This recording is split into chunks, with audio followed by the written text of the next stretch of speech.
It is time for a spiritual self-audit, SSA, to identify the issues that rob me of happiness and holiness. Many employers do an annual review of their employees. This review often includes a self-audit of an employee's performance. There are typical questions for this type of audit. Did you meet your sales goals? How did you add value to the business? Did your performance positively impact the reputation of the business and the company? Were you effective in managing others? In what ways did you impact the company morale?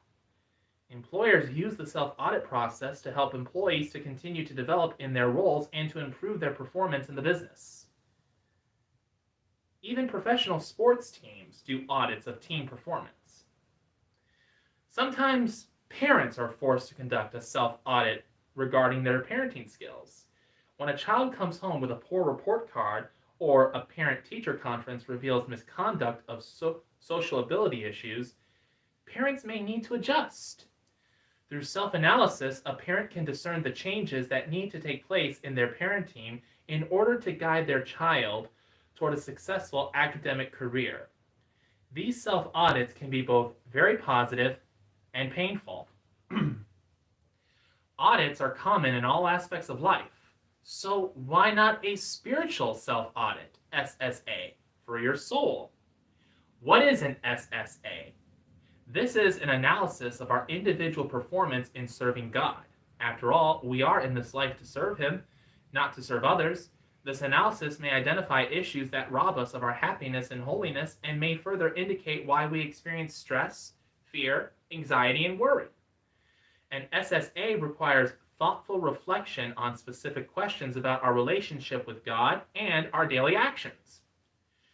Do I have more than one God in my life? Sometimes we can allow the drive for material possessions to consume us. Perhaps you can't rest until you are driving a luxury car, living in a certain neighborhood, or have the latest technology or gadgets. A few years ago, I saw a bumper sticker which stated that the person who dies with the most toys is the winner. This is an ill-conceived message of greed. We can fall prey to the god of material things. Why do I let fear, stress, worry, and anxiety consume me at times? Negative thoughts can control our lives if we let them. What sinful ways or weaknesses do I have that work against God's teachings? These faults can include jealousy, anger, laziness, selfishness, slander, self-pride, lust, disrespect of others, hatred, and intentional harm to others. This list is not all-inclusive, but reflects many of the issues that hurt our relationship with God and can rob us of peace and happiness. Are there addictive behaviors that control my life? At times, we can struggle with self-discipline.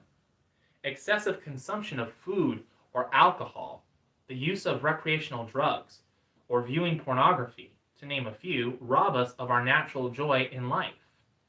Neither our bodies nor our minds are wired by Jesus for these addictive behaviors. There is no place for them in our world. Am I practicing my faith by attending Mass and having a meaningful prayer life? We are often engaged in the battle for time. If we leave out time for prayer, spiritual reading, or frequent Mass attendance, we open ourselves to harmful influences which make us subject to fear, worry, and anxiety. Quality spiritual time management must be part of our daily plan in order to lay the foundation for strong faith. In what ways am I fulfilling God's purpose for me on earth? In thinking about all the activities that I am involved with, am I serving as a disciple of God, or am I working for the evil one? In other words, who is my boss? Am I listening to the voice of God or the evil one? Do I lead others to our Lord, or do I lead them astray?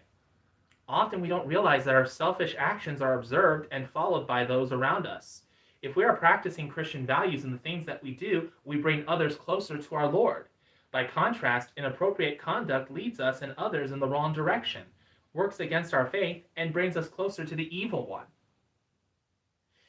Am I sitting on the sidelines of life, or am I fully engaged in making a difference in the world? A friend once told me his daily focus is to squeeze the juice out of life. In other words, to do all he can to make a difference for his family and for others. Everyone has time in their week to perform some type of ministry to benefit our Lord's people. At the end of our earthly life, we will be judged according to the use of our time and talents.